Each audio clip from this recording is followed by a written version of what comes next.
not really. So thank you for your talk. Thank you, Jennifer. And Jennifer mentioned some things that I'd like to talk about before I ask for questions. And the first is, she said early on that we don't always know what's happening, and or something like that. And I will say we never know. We never do, because all we have are these stories. And the question is, how can we not cling to them so tightly that they run our lives and sometimes ruin our lives and often ruin other people's lives? So that's the question. And Jennifer also quoted the line of the Avatamsaka Sutra: if you wish to know all the Buddhas of past, present, and future, then you should know that the universe is created by mind alone. So that is in our morning bell chant. When it says Jailgye and the thing that follows that, that's those lines. And this mind alone is a very interesting thing, because it has sort of two meanings. And one is what Jennifer talked about, that we create our universe. You know, somebody was complaining to me about falling asleep on the cushion. How do I not fall asleep on the cushion? And I said, oh, that's a wonderful thing to do, because when you fall asleep on the cushion, what happens is the world that you've made dissolves. And of course, you can't sleep for very long because you'll fall over, and so your body jerks you awake. And as you get jerked awake, you see how you construct the universe. So you're awake and you're looking at the floor. I'm actually looking at my computer, but we'll pretend you're looking at the floor. And then as you fall asleep, the floor kind of disappears. And you get a chance to see that process. And then you wake up and the floor has disappeared, but suddenly it's there again. And there's no name for this process. You can't describe this process, but you can perceive it. And as we sit, if we do happen to fall asleep on the cushion, it's an opportunity to see something that ordinarily you never have a chance to see. Because usually you lie down, you close your eyes, you fall asleep, then you wake up and your eyes open. So you don't get a chance to see that. But you're on the cushion, you know, you get a chance to see that. So it's really wonderful. You can't lose in the Dharma room. Anything that happens, just grist for the mill. But then the other sort of way to look at the universe is made by mind alone is this large, cosmic, huge mind. You know, Vairocana Buddha, this mind that infuses everything in this universe, even my water bottle. And yeah, so that's another way to look at it. So that's what I wanted to say. Thank you. Are there any questions?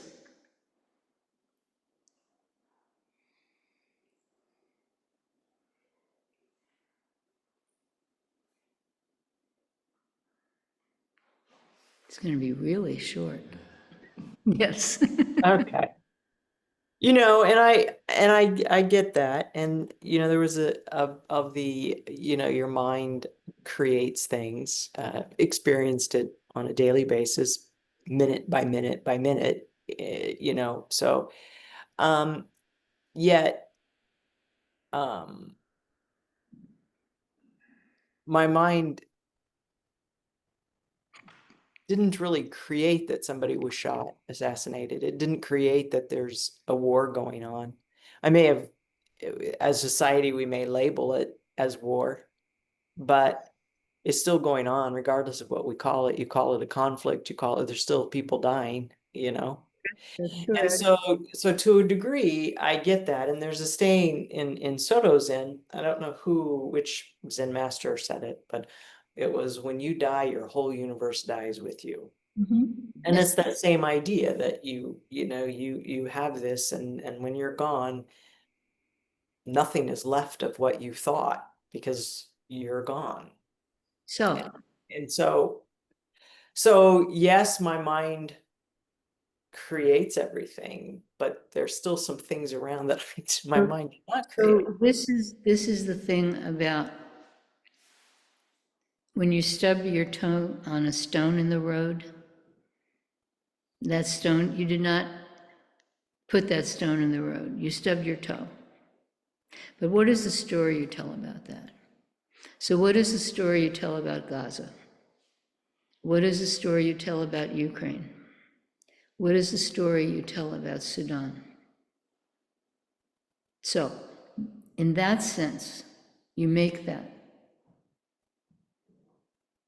So my very, very Zionist, extremely Orthodox cousin, the way he sees what's happening in Gaza is extremely different from what I see happening in Gaza. The way people who believe in Putin see what's happening in Ukraine is very different from what the people actually in Ukraine are seeing, but the story they tell about it. But it also goes very much deeper. So in some sense, we actually make time and space.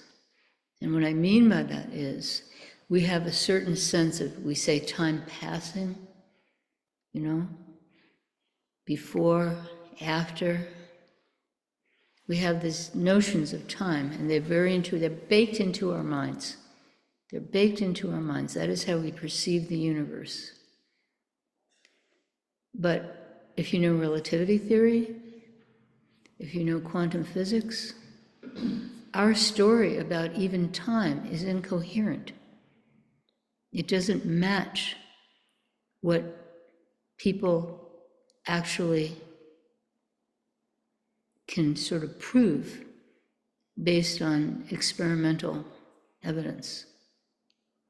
So we have this, and you know, any quantum physics physicist, any relativistic physicist, anyone, they'll still say, "Well, I'll see you at 2:00," you know, and they'll still say, "Oh, this happened last week," right? And this movie takes 2.5 hours. Same perception, but if you actually chase it down, it turns out to be incoherent. It actually doesn't work. So everything we do is like that. It's based in something which is definitely real, but name and form don't quite get it. And anytime we pin it down, we have a problem.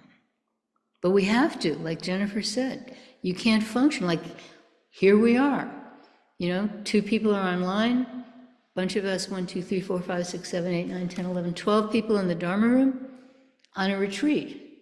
That's a big story. We're calling this a retreat.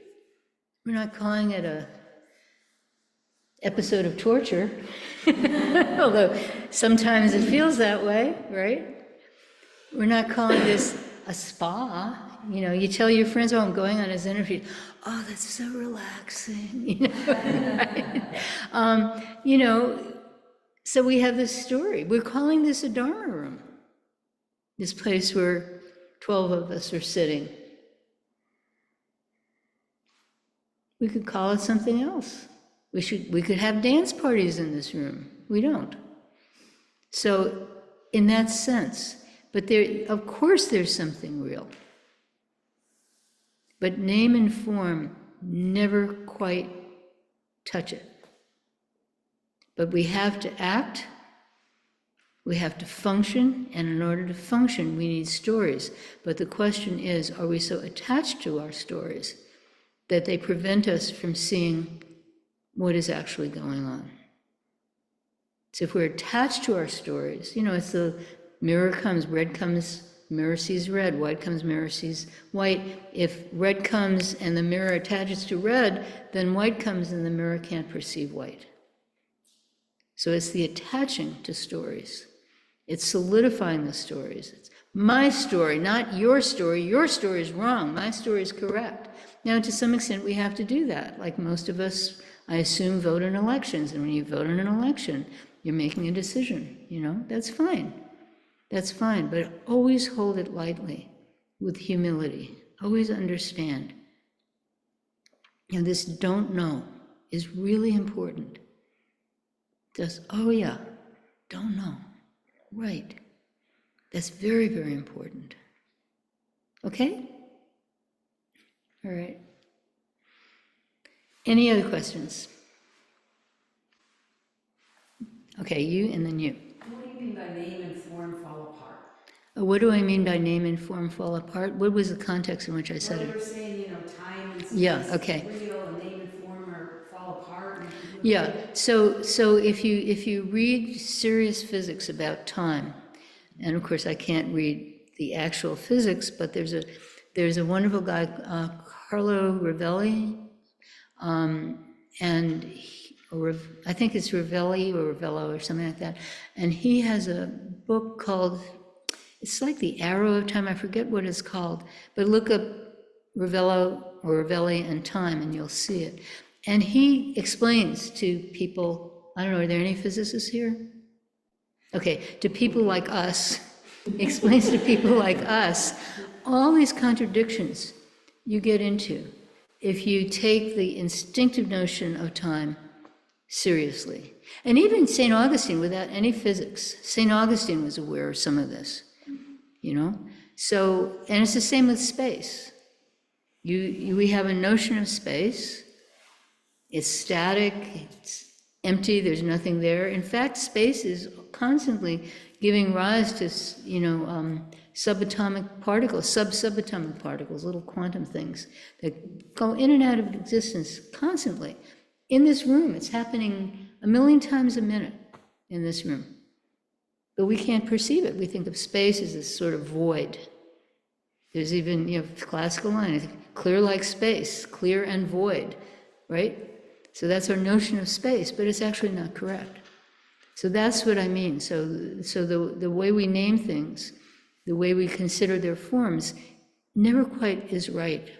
That's why physicists and chemists and biologists will never go out of business, because anything they think is true, they'll find something, that says, well, that wasn't quite true, and then they have to keep working at it, right? That's the difference between science and, other stuff, is that you're never done in science. Just like practice, you're never done with your practice. Buddha was never done. We're never done. You practice until you're dead, and then maybe, who knows, maybe you still practice. I don't know, So, okay? Yeah. Okay. I was reading a person describe the paradoxes in Zen thinking. Paradoxes in Zen thinking? They were using four examples of is not, Oh, is not. okay, so you're talking about, you're not talking about Zen, you're talking about the tetralemma. So But they were describing it as you're the middle point and you pivot to each window. you're the middle point and you pivot to each window? No. Okay. I don't know who said that. So this is the Madhyamaka, the middle way, and that's Nagarjuna. Either he was the founder or the first really major person in it.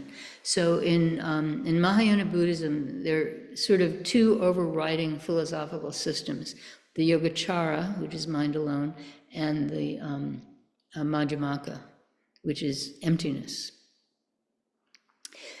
And they're not opposed to each other, they're just sort of different emphases. So, and there's this thing that long predates Buddhism. It goes back like 1,500 years in the Indian subcontinent of the tetralemma. Maybe it's 1,000, but anyway, it goes back a long way before Buddha. And so this tetralemma, there are many forms of it, but a standard one would be: form is emptiness, emptiness is form. No form, no emptiness. Not form and emptiness, and then form is form, emptiness is emptiness. You can put X for form and Y for emptiness, and that's the logical construction there. And we are always going around and saying, form is emptiness, emptiness is form, no emptiness, form is form, emptiness, form is form, emptiness is emptiness. Did I get the form is emptiness, emptiness is form is how it starts out, right? No form, no emptiness, then form is form, emptiness is emptiness. We always leave out the third one. But so you have these four kind of logic, and another way of putting it is, this water bottle is not, this water bottle is not, this water bottle is and is not, this water bottle is and is not. So that's another way. And again, you put X in for the water bottle. So it's a logical system.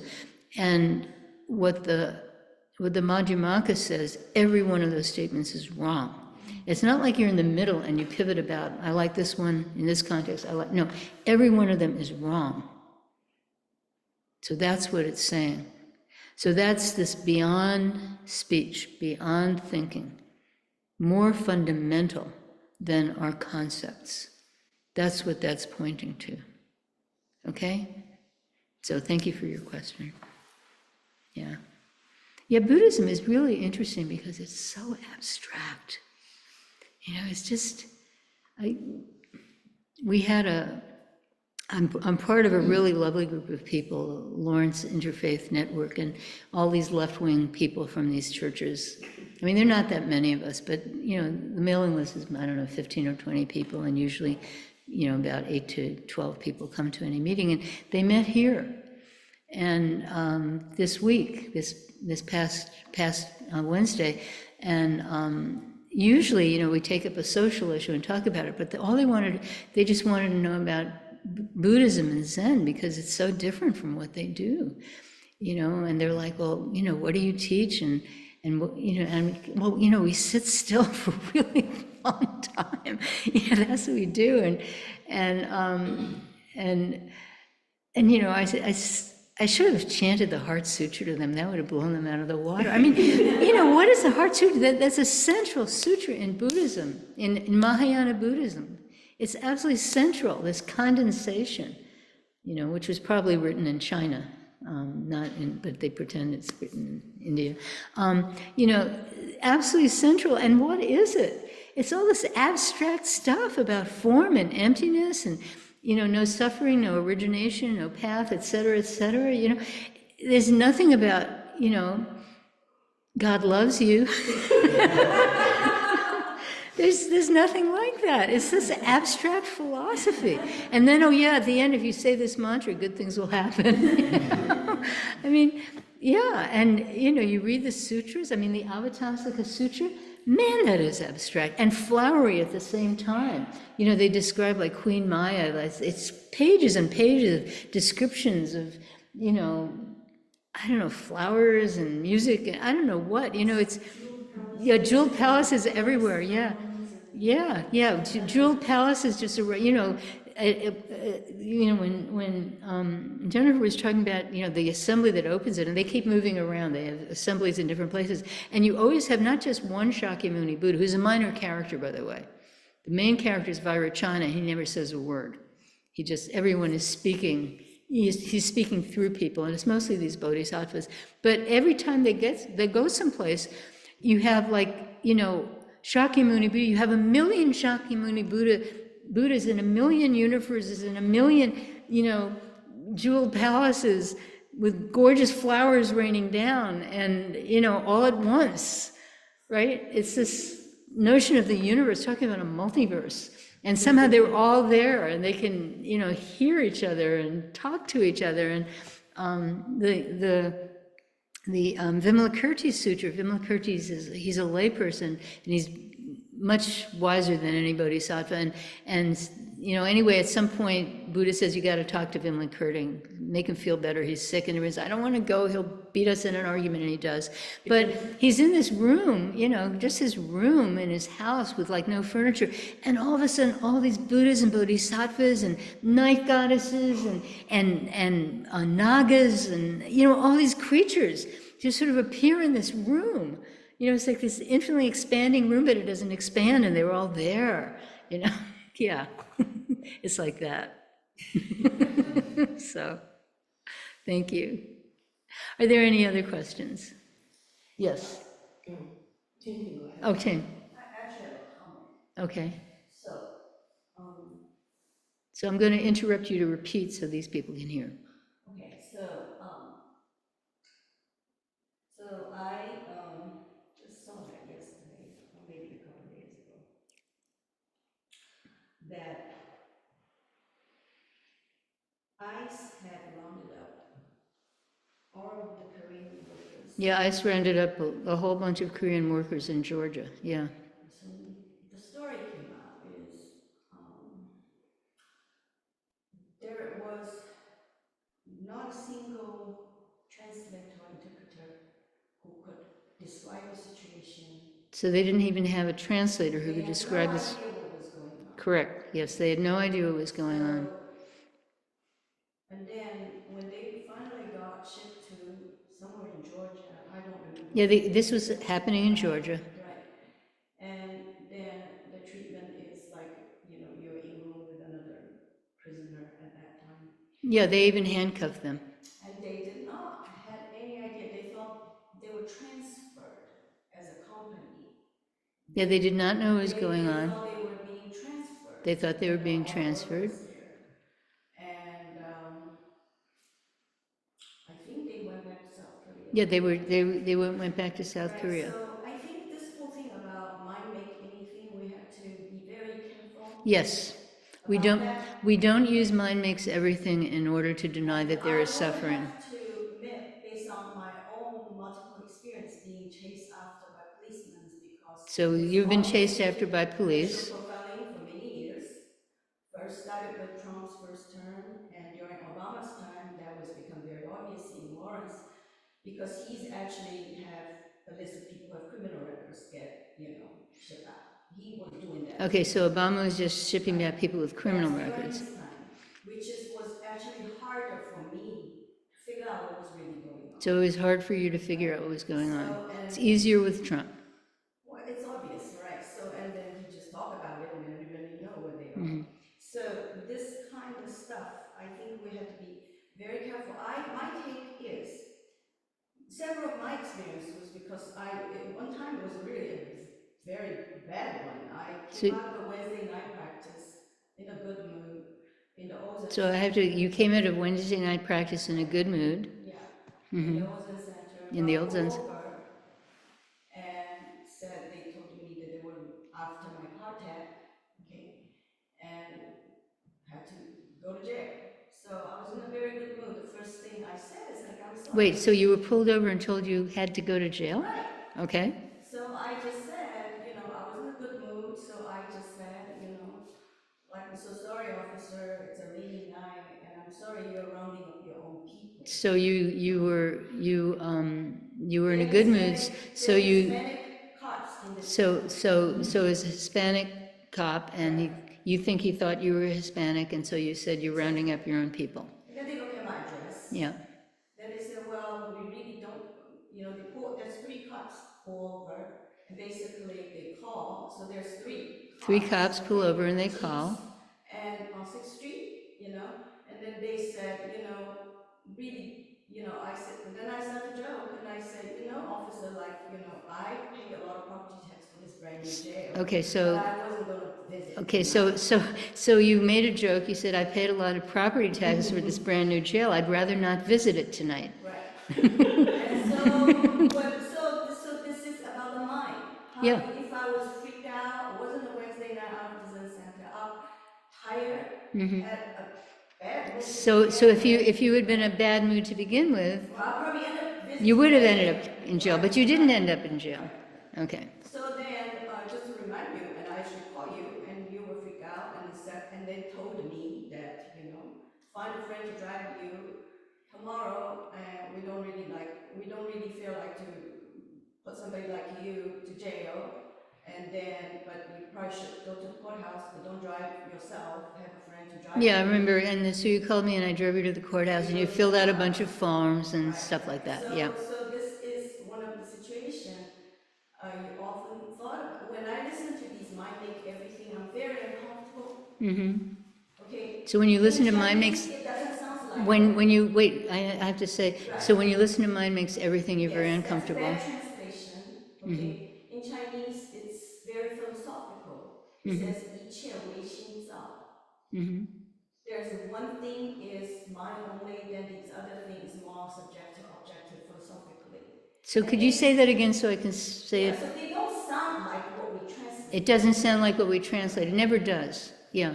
Yeah, so I think we have to be very careful just to come back to Liz's, So coming back to Liz Liz's addressed the question. same thing. Yeah. And you pointed out that how that a situation everywhere, we really just don't know. Yeah, we really just don't know any situation, yeah. I was in the middle of it here, and the last thing I would have figured out why in the world in the middle of Obama administration that I'm being cut chased. Okay, so you couldn't figure out why in the world in the middle of Obama Right, we so were being these pulled things up. are not like making any sense at all. Right, so I just think, and a lot of these things is about meditation context. It's like emptiness, that's a very bad word. It's not empty, it means space. That's right. Yeah, emptiness is just like enlightenment is a bad word. Exactly. But whenever we talk about emptiness, we have to explain that it's not nothingness. Right. It's very fertile, it's very alive, yeah. So it's so I always felt that I'm not comfortable. You're not, When I just listen to this way of describing what mind makes everything, nothing ever really happened. I'm not comfortable with that. well, you shouldn't, so you're not comfortable with mind makes everything, nothing really happens. You should not be comfortable with that because it's not true. That's not what mind makes everything means, as you pointed out. So it's pointing to some direction. Yeah, it's pointing, exactly. Everything we say is pointing. Yeah, so this is my personal experience, so it's not just some philosophical things that you could just talk about. Yes, okay, so it's not a philosophical thing and that you can just talk about. That is a difference between Buddhism and philosophy. Right. In that Buddhism is rooted in practice. And it's not words that you throw around just for fun, and it's not things that you argue about in the sense of trying to prove somebody right and somebody wrong, even though there are schools in Buddhism that do argue, it's this way, but there's always this understanding that the words don't meet the mark. Not attachment to language, not attachment to words, not attachment to thinking, understanding that it's pointing. And what is it pointing to? So in South Asian Buddhism, in Theravada, they talk about impermanence. They don't talk about emptiness. And in Mahayana, which is Northeast Asia, they talk about emptiness. And if a Theravada teacher, if I was talking to a Theravada teacher, I would never say, it's not impermanence, it's actually emptiness, because impermanence is pointing to something. Emptiness is pointing to something. I'm not exactly going to say they're pointing to the same thing, because that's not quite right, because then you think there's a thing they're pointing to, okay? But they both are able to open our minds. They're both able to wake us up. So, yeah, we should not hold opinions. See, I'm grabbing, okay? We should not hold on to our opinions. We should not hold on to our ideas. What are they pointing to?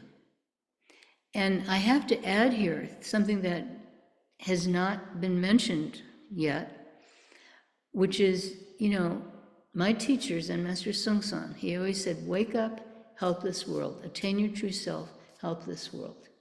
So what is all this pointing? What is the purpose of this? The purpose is to wake up and help this world. So it's not just idle chatter that you write an academic paper and you see how many, what is it that you call it, how many references you get. Citations. Yeah, citations, how many citations you get. That's not what it's about. It's about what is going to help us wake up and help this world. That is very important because we are not separate. So Buddhism is very interesting because, ontology is this, what exists, the question, what exists, question mark. And the answers to what exists is called ontology in philosophy. And then there's epistemology, which is how do you know? So that's epistemology. And then you have ethics, which is how should I act? And in so-called Western philosophy, and I say so-called because what direction are you looking in, right? I don't like this West-East stuff, but the philosophy that comes out of, ancient Greece and Europe and, went to, white people in America, that kind of philosophy, those are all separate. You study epistemology, you study ontology, you study ethics. They're not in the same course. But in Buddhism, they're completely intertwined because everything is interrelated. In fact, they're not even interrelated, they're not separate. You're not separate. Not only from this universe, whatever that means, that's real aspect, we're not separate from each other. We're not separate from the floor or the ceiling. So ethics has to arise naturally. Because here we are, we're together in this soup, and we're not separate from each other. It looks like it, I mean, Skylar's over here, I'm over here, right? So it looks like we're separate, but in some very, very basic, deep way, we're not. And once that starts sinking in, just like Christians talk about, we are all children of God. Same thing. Once it starts sinking in, how can you not be ethical? If you really believe that, then you're not going to, take people who actually had valid visas, sent from Korea in order to help start this company, and they had these temporary visas. You're not going to take these people and put their, hands in handcuffs and stick them on a bus and put them in a whatever it is, You're not going to do that. Because you're going to see, my God, these are human beings. So, yeah. So it's not separate. There's an interesting thing about the people that they detained, which is just before they left, they asked them, could you train some Americans to do what you're doing? Yeah, they did that. They said, can you train some Americans to take over these jobs that you're kicking you out from? And they said, no. You crazy? Yeah, I mean, talk about shooting ourselves in the foot. I mean, For the Americans to work. yeah. And then they get detained. Yeah, right. So anyway, yeah. Okay. Thank you. And you had a question. Yes, it's kind of actually what you were just saying too about how we're all so, we're all connected. There's this intimate connection. We're not separate. Mm-hmm. So how does anything get snuffed out of existence? Does anything ever lose its existence? Does anything ever So lose? that's kind of philosophical. That is really philosophical. So you don't have to answer. We can just. Well, I'll tell you a story. Okay. So I was. What was the question again? I'm sorry. I thought you could hear her because she's in front. Does anything ever get snuffed out of existence? How can it if we're all? How can it if we're all connected? So, thing is already a problem. Okay, but I'll tell you a story. It's sort of relevant. A long time ago. It would have been about 35 years ago because my son was 10. When they're little, you tell time by how old they are. And then they grow up and you can't tell when anything happened anymore. There was a Tibetan teacher, some high-class Tibetan teacher who came to town and he was giving a talk in the space that's the Yoga Center of Lawrence up on the second floor over by the Roost. And I'd been practicing Zen for, I don't know, well, about a dozen years or something like that. And so, Tibetans, they talk a lot about rebirth. We don't ever, almost never talk about, my teacher really believed in it. She has a lot of stories about it, but we don't talk about it particularly much. And so he was talking about rebirth, a lot of stuff about rebirth. And, I was I thought I was this great Zen student, and, and so I raised my hand, and of course they were also talking about emptiness, because, Vajrayana comes from the Mahayana, so of course they're going to talk about emptiness. And I said, if everything is empty, what is there to be reborn? Ha ha ha ha. I thought I was so clever.